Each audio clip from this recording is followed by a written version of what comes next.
안녕하세요, 여러분. 듣기만 해도 올라가는 경제상식 시간입니다. 요즘 시장이 좀 그렇죠.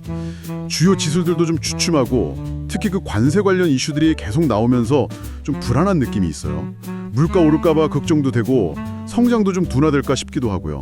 네, 맞아요. 그런 불확실성이 커지면 아무래도 투자 심리가 좀 위축되죠. 근데 뭐랄까, 이걸 또 다르게 보면요. 정말 튼튼한 기업들, 이런 기업들의 주식을 좀 상대적으로 낮은 가격에 살 수 있는 그런 시기일 수도 있거든요. 그러니까 장기 투자자한테는 오히려 기회가 될 수 있다는 거죠. 아, 네, 그런 관점도 있겠네요. 맞습니다. 그래서 오늘 저희가 한 $1,000 정도, 이 정도 예산으로 좀 주목해볼 만한 기업 세 곳을 좀 깊게 얘기해볼까 하는데요. 이 금액이면 뭐 세 군데 다 조금씩 들어가 볼 수도 있고 아니면 가장 마음에 드는 곳 하나를 고를 수도 있겠죠. 네, 좋습니다. 어떤 기업들일지 궁금한데요. 자, 첫 번째 기업부터 바로 가보죠. 엔비디아입니다. 뭐 AI 칩 분야 하면 요즘 여기 빼놓을 수 없잖아요. 그렇죠. 절대 강자죠. 근데 놀랍게도 최근에 주가가 좀 조정을 받으면서 가격대가 상당히 흥미로워졌어요. 얼마나 내려왔는데요? 연초만 해도 예상 수익의 거의 50배 이렇게 거래됐었는데 지금은 한 26배 수준까지 내려왔습니다. 이게 거의 1년 만에 온 기회라고 할 수 있을 정도예요. 와, 50배에서 26배요. 진짜 많이 내려왔네요. 네, 근데 여기서 중요한 건 단순히 가격이 싸졌다는 것보다는 AI 시장 자체가 얼마나 빠르게 성장하고 있느냐 하는 점이죠. 아, 성장성이군요. 네, 분석가들 10년 안에 2조 달러 규모까지 커질 거라고 예측하고 있거든요. 근데 엔비디아가 이 시장을 거의 장악하고 있잖아요. 그리고 계속해서 혁신을 하고 있고요. 최근에 발표한 그 차세대 칩 아키텍처 블랙웰이라고 하지요. 이거에 대한 수요가 벌써부터 엄청나다고 해요. 아, 블랙웰이요? 성능이 엄청 좋아졌다면서요? 실적도 뭐 계속 기록적이고 매출 총이익률이 70%가 넘는다는 건 진짜 대단한 것 같아요. 그렇죠. 수익성이 정말 뛰어나죠. 게다가 현금도 두둑해요. 한 430억 달러 정도 가지고 있다니까 앞으로 더 투자하거나 성장할 여력은 충분해 보입니다. 기술력, 시장 점유율, 돈까지 다 갖췄네요. 물론 뭐 주가 변동성은 항상 있겠지만 장기적으로 보면 AI 시대의 핵심 기업이라는 건 분명해 보이네요. 네, 그렇습니다. 자, 그럼 두 번째 기업으로 넘어가 볼까요? 이번에는 AI 혁신 기업과는 좀 결이 다른 곳인데요. 꾸준함 그리고 브랜드 파워가 돋보이는 곳입니다. 바로 대형 소매업체 타겟이에요. 타겟이요? 네. 최근 몇 년 동안 소비자들이 좀 지갑을 닫으면서 쉽지 않았을 텐데 그래도 꾸준히 이익을 늘려왔다는 점이 좀 인상적이더라고요. 맞아요. 특히 팬데믹 거치면서 디지털 쪽 영향을 엄청 키웠죠. 온라인 판매 늘리고 당일 배송 서비스 강화하고 또 매장을 온라인 주문 처리하는 작은 물류센터처럼 효율적으로 활용하는 모습도 보여줬고요. 아, 그런 전략 덕분이었군요. 그래서 지난 5년 동안 매출이 거의 300억 달러나 늘었다고요? 대단하네요.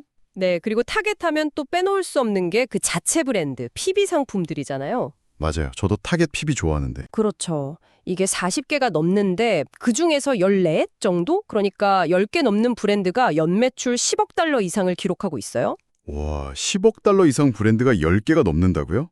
PB만으로요? 네. 자체 브랜드는 아무래도 생산부터 마케팅까지 직접 관리하니까 비용을 좀 낮출 수 있고 그만큼 수익성 높이는 데 유리하거든요. 그런데 주가는 지난 3년간 보면 57%나 떨어졌어요. 지금 주가가 예상이익의 10배 수준이면 이게 지난 3년 중에 거의 제일 낮은 수준이라는데 이게 진짜 기회일까요? 아니면 뭔가 다른 위험 요인이 있는 걸까요? 좋은 지적이세요.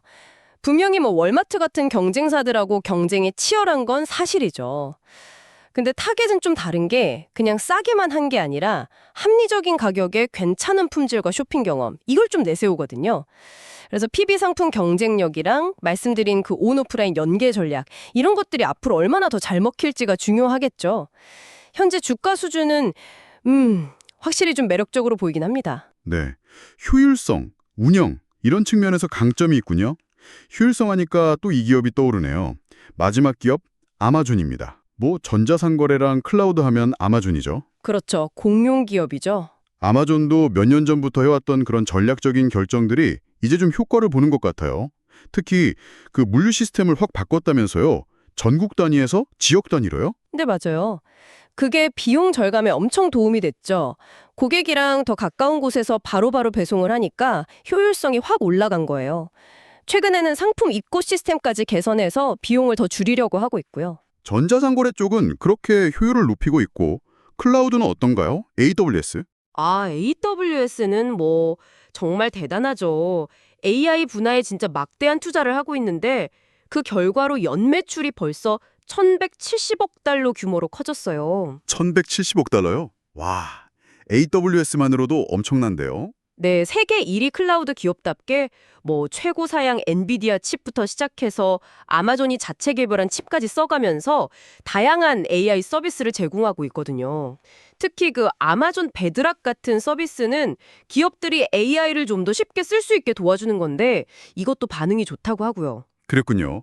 전자상거래도 탄탄하고 클라우드에서 AI로 또 성장하고 덕분에 최근 분기에도 매출이 9%나 늘어서 1,550억 달러를 넘었다고요. 네, 꾸준히 성장하고 있죠. 현재 주가는 예상 이익의 한 31배 수준이라는데 뭐 앞서 본 엔비디아나 타겟과는 또 다른 평가를 받는 것 같네요.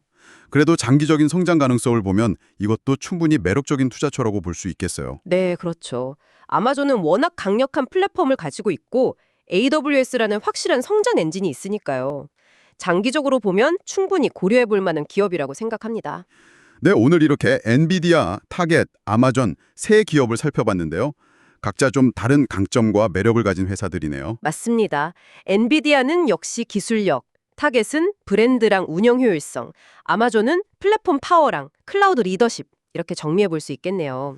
오늘 살펴본 것처럼 시장 상황이 좀 불안정할 때 오히려 이렇게 좀 장기적인 성장 스토리가 탄탄한 기업들에 주목해 볼 필요가 있는 것 같아요. 단기적인 주가 움직임보다는 기업의 본질적인 가치, 또 미래 성장 가능성을 보는 게 중요하겠죠. 네, 맞습니다.